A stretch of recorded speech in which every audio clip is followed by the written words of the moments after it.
바디코디에서 이렇게 만든 거는 엄청나게 좋고요. 왜냐면 일단 매출이 나온다는 거는 가장 중요한 게 어떻게 등록을 시킬 수 있느냐.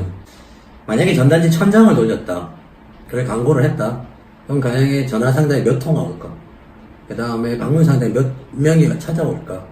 그게 유입되는데 고객들의 정보를 얼만큼 갖고 그걸 가지고 상담에 실질적으로 왔을 때 활용할 수 있느냐. 이거 엄청나게 중요한 소스인데 거기에 정보들을 잠깐 기입하는 적이 거의 없어요. 전화 오죠? 전화했을 때 가장 키포인트가 뭐냐? 얼마냐? 얼마예요? 한 달에 얼마예요? 왜 이렇게 물어봅니다. 그러면 정보를 알기 위해서 전화한 거죠. 실질적으로. 근데 그 정보를 우리가 다 노출하면 그 사람들이 여러 군데 전화해보고 안 오겠죠. 네네. 그러면 그 정보를 얼마나 감추고 그 사람을 예약으로 바꿀 수 있느냐. 이게 엄청 중요한 것 같아요. 그럼 지금처럼 이거는 카테고리 너무 좋아요. 일단 첫 번째는 전화 상담, 그 다음에는 방문 상담, 그 다음에 온라인으로 해서 DM이라든지 메시지라든지 카톡이라든지 이런 데 연락오는 상담, 그 다음에 BR이라고 지인 소개, 뭐 이런 기타 등등이 있습니다. 전화 상담 첫 번째는 무조건 우리의 목적은 방문해야 됩니다. 실제로 와서 끊어야 돼요. 와서 카드 결제기 끊어야 돼요. 그렇죠, 그렇죠. 네, 그럼 그게 만드는 거에서 가장 오게 만들어야 되죠. 그러려면 뭐 프로모션이라든지 다른 뭐 방문했을 때 예약을 했을 때 혜택이라든지 이런 게 종종 들어갑니다. 근데 이때 우리는 어떻게 해야 되냐? 그 사람에 대한 정보를 우리는 체크를 해야 됩니다. 이 사람이 남자냐? 여자냐? 하다못해 이름이라도 물어봤으면, 이름이라도 얘기하면 그 사람이, 나한테 관심 받고 있구나 확인할 수 있죠. 그런 정보들을 얼만큼 디테일하게 기입할 수 있느냐. 그 적자생존이라고 혹시 들어봤으면 적어야 됩니다. 무조건 적어야 됩니다. 그리고 그걸 기록해야 됩니다. 그게 실질적으로 매출의 힘입니다. 근데 보통 일반적인 센터나 영업적인 센터들 많이 보면 이런 경우도 있어요. FC들이 보통 이렇게 페이퍼로, 그러니까 데이터로 치는 게 아니고 글로 적습니다. 글로 적어서, 오늘 전화는 누가 왔다. 뭐 내일 예약을 한다. 간단하게 적고 전부 다 끝나는데, 만약에 그 직원이, 만약에 한 이틀 후에 왔어요. 그런데 그 이틀 후는 무수한 센터에서 많은 일이 일어나는데 까먹을 수 있어요. 잊어버릴 수 있고. 그럼 기억을 못해요. 그렇죠. 그런데 만약에 그 디테일하게, 이분이 성함은 안 얘기해요. 남성이었고, 전화로 자꾸 가격대 물어봐서, 이 사람은 가격이 중요한 사람이겠구나. 이 사람은 직장이 여기 근처겠구나. 이런 걸 만약에 알고 기입하고, 이 사람이 7시에 예약을 했다. 그러면 6시 50분, 6시 40분에 안내데스크 가서 기다리는 겁니다. 입구에서. 회원이 오면 어떻게 응대를 할까, 어떻게 할까. 그럼 사전 정보가 우리가 많으면 많을수록. 적은 게 소스가 많으면 많을수록 우리 응대할 때 기분 좋게 할 수 있죠. 그럼 그게 바로 어떻게 보면 아주 큰 효과가 되는 거죠. 그러면 이 사람이 정보를 갖고 있어야 많으면 많을수록 우리는 이분한테 만족할 수 있는 비전이나 목표를 제시해 줄 수 있는 게 더 많은 겁니다. 그러니까 아까 말씀드린 것처럼 이분이 처음 들어갔을 때 어떤 말을 해줄 수 있느냐. 그럼 등록하러 온 겁니다. 확인하러 온 겁니다. 그러면 그 사람한테 어떤 가치를 줘서, 어떤 만족감을 줘서 그분이 실질적으로 결제를 하고 카드를 할 수 있는 거예요. 그게 중요하다고 보면 그 사람의 사전 정보, 이 사람이 세일즈에서 가장 큰 거는 내가 하고 싶은 얘기를 하는 게 아닙니다. 상대방이 듣고 싶은 얘기를 해줘야 돼요. 그 사람이 듣고 싶은 얘기를 하려면 그 사람이 정보가 있어요. 듣고 싶은 얘기를 해줄 수가 있는 거고. 그래서 아까 말씀드린 뭐 성별도 있고 직업도 있고 그 다음에 뭐 집에 있는 위치도 있고 이런 다양한 방법에서 정보를 갖고 있는 게 하다못해 목소리까지 들어서 이 사람 까칠하구나. 이 사람 전화를 했는데 단답형으로 끊구나. 그러면 사실 기록을 해놔야 된다. 이 사람 까칠함. 뭐 이런 식으로. 이 사람 괜히 노처녀 같은. 뭐 이런 식으로. 이런 것도 엄청나게 큰 소스가 될 수 있어요. 내가 말을 기분 좋게 해주고 난 다음에 그 사람이 많은 질문을 하는 것 상태에서 우리는 정보를 많은 걸 알 수가 있죠. 그래서 정보가 엄청 중요한 겁니다. 그러니까 우리는 항상 OX 단위에서 질문을 하는 게 좋아요. 그냥 왜 운동하십니까가 아니고 OX 단위로 결정권을 만들어주는 게 좋아요. 그래야지 대화가 연결이 됩니다. 그 대답하기도 편하고. 네, 대답하기도 편하고. 이게 첫 번째는 그렇게 가야 돼요. 사람들을 만났을 때. 형님 혹시 뭐 운동하시는 목적이 다이어트세요? 다이어트도 뭐 살도 빼면 좋은데 요즘 어깨가 좀 안 좋아가지고. 그러네요. 네, 병원 가는데 그 오열압이 좀 있어서. 그리고 당뇨가 좀 있고 요즘에 해서 살이 쪄서 비만이하고 복부 비만이 많아서. 뭐 이런 식으로 얘기합니다.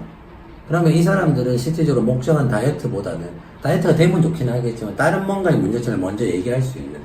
그럼 그거에서 대화의 물꼬를 넘어갈 수 있는 기술들. 그러니까 여기에서 이제 세일즈 클로징에 대한 기술들이 나옵니다. 첫 번째는 뭐냐면 전화로 했을 때에서는 가격 노출은 최대한 안 하는 게 좋지만 예약을 했을 때 방문하는 예약을 약속을 잡았을 때 그랬을 때는 어떤 경우가 생기냐면 이 사람 누군가가 약속을 했다면 지켜야 되는 암묵적 우리 도덕적 사회적 약속이 있습니다. 그러면 전화가 왔을 때 뭐 형님 언제쯤 시간이 괜찮으십니까? 이런 식으로 물어보면 안 됩니다. 형님 지금 계신 곳이 어디십니까? 아 여기 근처인데요. 그러면 형님 오늘 저녁에 저희 센터 한번 구경하실래요? 그리고 저희가 무료 체험인데 또 하나는 저희가 지금 예약하시는 분은 추가적 혜택을 드리고 있습니다. 형님 예약으로 해서 저희가 약속을 잡아 드릴게요. 형님 오늘 저녁 7시 괜찮으세요? 선택을 만들어 줬어요. 오늘 저녁 7시. 그럼 이 사람은 된다 안 된다라고 답을 합니다. 네네. 근데 보통의 사람들이 이렇게 예약을 잡죠. 형님, 뭐 오늘 저녁 괜찮으세요? 안 되시면 내일 괜찮으세요? 아, 그럼 다음 주 어떠세요? 디테일하게 질문을 못하면 디테일하게 예약도 못 잡습니다. 형님, 오늘 저녁 7시 어떠세요? 아, 오늘 저녁 7시는 저희가 바빠서 못 오겠는데요. 그러면 형님, 내일 저녁은 7시는 어떠세요? 내일 저녁 7시는 안 되고 8시는 가능할까? 형님 내일 저녁 8시에 오시면 저희가 예약자로 잡아드리고 그리고 나서 추가적 프로모션 할인 혜택도 주고 제가 그때 동안 꼭 얼만큼 회원님께 좋은 프로그램을 할 수 있는지 준비해놓고 기다리도록 하겠습니다. 회원님 내일 저녁 괜찮으세요? 혹시 괜찮으시다면 회원님 성함을 여쭤봐도 될까요? 제가 예약제에서 제가 기록해놓으려고. 그러면 만약 김봉민 씨, 아 회원님 이름이 너무 이쁘네요. 뻑뻑자 너무 이쁘네요. 이렇게 하면서 그 사람의 이름을 불러주는 찰나에서 그 사람은 이 약속을 지켜야 된다. 나의 이름을 알고 있고 내 약속이 됐다고 느끼는 겁니다. 그러면 그렇게 해서 정보들을 기입을 해놓고 그 정보에서 만약에 오늘 알았다. 오늘 온다고 칩시다. 오늘 낮 12시에 만약에 통화를 했다. 그럼 저녁 7시는 1시간 전에 저는 문자를 개인적으로 선호를 안 합니다. 왜냐? 1이라는 숫자 카톡처럼 확인한 걸 모르니까 오히려 카톡을 보냅니다. 그렇죠. 회원님 오늘 저녁 7시에 예약을 했고 뭐뭐 위트니스 센터, 뭐뭐 필라테스 담당자 누구누구입니다. 회원님 오시는데 조심하게 오시고 저희 위치는 어떻게 되고 사전에 저희 오시기 때문에 어떻게 오시면 편합니다. 위치나 이런 거 그리고 만약 GX 프로그램 스케줄 이런 게 특이점이 있으면 그거를 메시지로 해서 전달을 해주고 기다리게 되면 이 예약해서 사실 전화 상담하고 예약 빵꾸 낸 사람 엄청 많아요. 노쇼하는 사람 엄청 많아요. 그런데 이런 서비스가 얼만큼 들어가는 거에 따라서 그 사람이 실제로 방문해서 예약할 확률은 훨씬 더 크죠. 그러면 아까 말씀드린 것처럼 그렇게 예약을 잡아놓고 10분 전, 20분 전에 오로지 그 사람만을 생각을 하는 겁니다. 내가 전화를 받았을 때 갖고 있는 정보들, 아, 이 사람 남자였다, 여자였다, 아, 이 사람 운동은 다이어트보다는 뭐였다. 뭐 이런 사전 정보들이 있게 되면 그분을 생각하고 그분을 맞는 거라. 그냥 예약자라고 해서, 아, 예약자, 저 오늘 센터 삐쭈삐쭈 들어왔는데, 오늘 이 센터 처음이고, 어딘가 낯선 곳에 왔는데 삐쭈삐쭈 들어왔는데, 나에 대해서 알아봐 주지도 않고, 뭐 예약하시고, 아, 그럼 잠시만요. 담당자는 없고, 전화 받은 사람 없고, 이렇게 되면 그만큼 내가 서비스 받는다는 느낌이 없고, 내가 소중하게 느껴지지 않는구나 라고 생각을 해서 확률은 떨어질 수 있죠. 그렇다고 등록 안 한다는 건 아니지만 떨어질 확률이 많다는 거죠. 근데 얘가 먼저 그 사람이 왔을 때 이름을 불러주고 상냥하게 오신 걸 수고했다고 칭찬을 해주고 그러면 당연히 등록번호가 높아지는 거죠. 그런 예약들을 얼마만큼 디테일하게 할 수 있느냐. 그래서 보통 제가 영업적 센터에서 하게 되면 매니저로 있을 때 딴 건 말고 이러면 아침에 출근하면 제 밑에 있는 직원들, FC 영업사원들, 여기 있는 인포들 전부 다 오늘 예약자 몇 명이냐고. 오늘 예약자 몇 명. 그럼 예약자가 몇 명인가에 따라서 예상 매출이 나옵니다. 예약자가 실질적으로 왔을 때 등록할 확률이 만약에 50%다. 그러면 등록한 상태에서 50% 매출이 나올 겁니다. 이렇게 나오겠죠. 그러면 우리 목표에 달성을 못 할 수 있습니다. 그러면 그다음부터 뭐냐, 다른 업무를 해야죠. 이때 마케팅을 하든지, 안 그러면 재등록 대상자, 만료가 이제 다 되어 있으면 그러면 전화를 하든지, 안 그러면 외부 홍보를 나가든지, 안 그러면 제휴를 맺든지, 이런 업무가 나옵니다.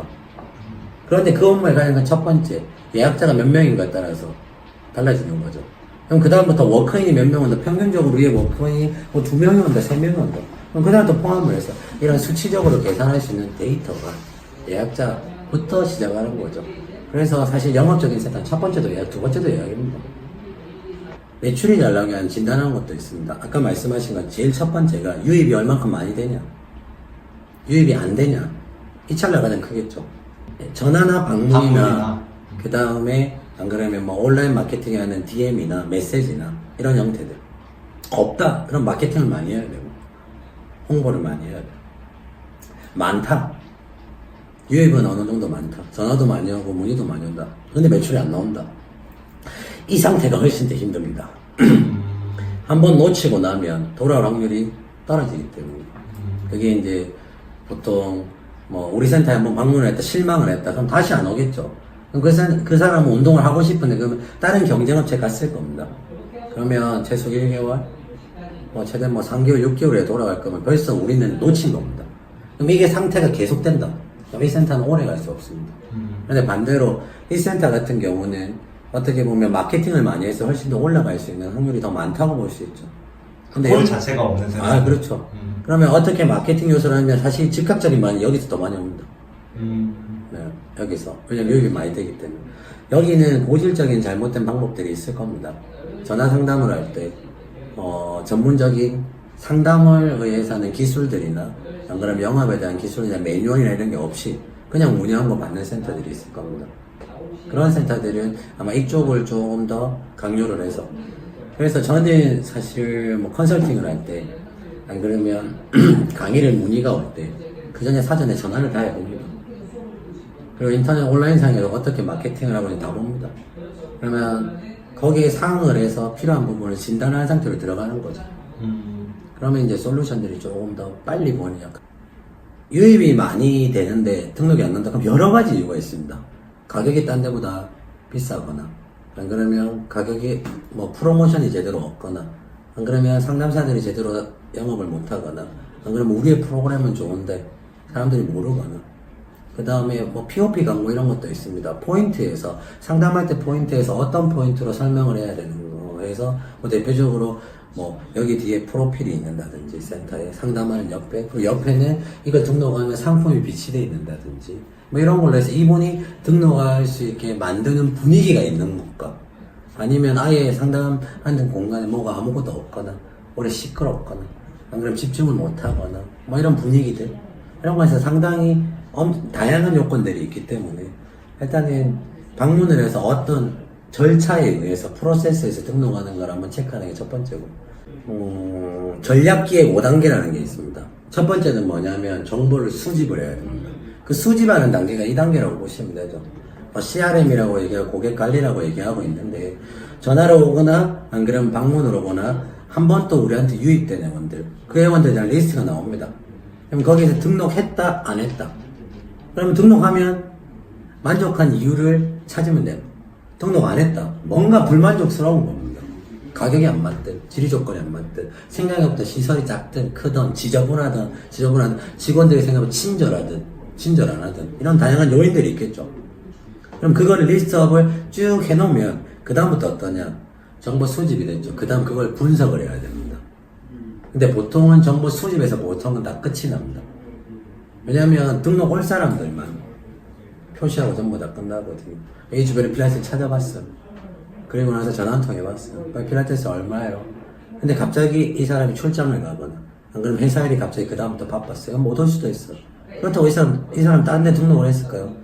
보통은 우리가 다른 데 등록했다고 생각하지만 고객들이 그렇게 적극적으로 막 운동을 막 등록하지는 않습니다. 그럼 타이밍이 다만 늦춰질 수도 있어요. 근데 우리가 그거를 계속 입력하고 전부 다 하고 센터는 마감을 하죠. 보통은 다가 한 달에 한 번 마감을 하던 우리가 목표 매출 넘게 마감을 한 달에 2번 마감을 하던 뭐 영업장 센터는 주 마감도 하기도 합니다. 주에서 어떻게 마감을 하던 그럼 그 사람들을 어떻게 영업장과 소스로 해서 그 사람을 땡겨와가지고 등록을 시키는 거죠. 근데 그 마감할 때 그 데이터가 정리되어 있으면 그 사람한테 맞는 프로모션을 기획해서 던질 수 있지 않습니까? 네네네.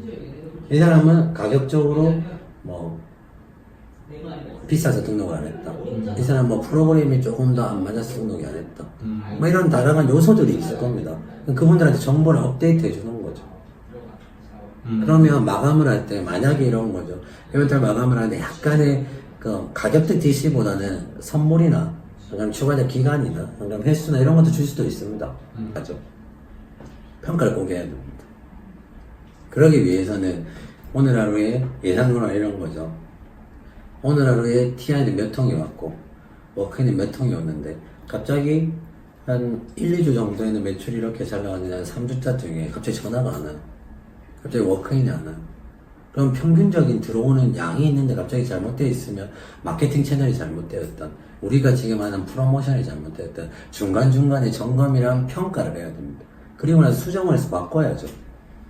우리는 하고 싶은 얘기를 한다고 고객들이 듣고 싶은 얘기를 듣고 싶다고 하지만 실제 현상에서는 그게 아닌 경우가 많거든요.